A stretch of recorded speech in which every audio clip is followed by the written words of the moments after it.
ആരുടെ മായ മോഹമായി ആരുടെ രാഗഭാവമായി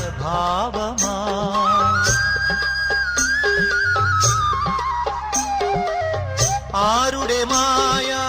മോഹമായി ആരുടെ രാഗഭാവമായി ആയിരം വർണ്ണ രാജികളിൽ ആതിര രജനി അണിഞ്ഞൊരുങ്ങി ഇന്ദുലേഖ കൺതുറന്നു ഇന്നുരാവും സാന്ദ്രമായി ഇന്ദ്രജാലം മെല്ലെയുണർത്തി മന്മഥന്റെ തേരിലേറ്റി ഇന്ദുലേഖ കൺതുറന്നു